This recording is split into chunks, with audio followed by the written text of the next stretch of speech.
connaît officiellement toutes les affiches de ces barrages, de ces 16e de finale de la Ligue des Champions. La pire chose qu'on pouvait souhaiter au football français est arrivée. Le Paris Saint-Germain va affronter l'AS Monaco. Avant tout, j'en place une pour Oubli TV. Pour vos matchs justement, série TV, la référence comme vous le savez, continue.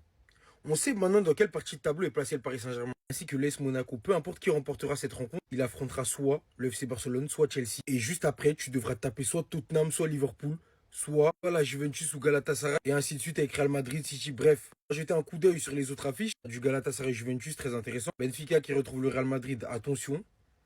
À ne pas sous-estimer Benfica parce que ça rigole pas. Le Borussia Dortmund qui va affronter l'Atalanta Bergame. Karabakh qui va affronter Newcastle. Le FC Bruges qui va affronter l'Atlético Madrid. Bodo Glimt qui va affronter l'Inter Milan. Et l'Olympiakos, Leverkusen. On n'est pas au bout de nos surprises dans cette Ligue des Champions.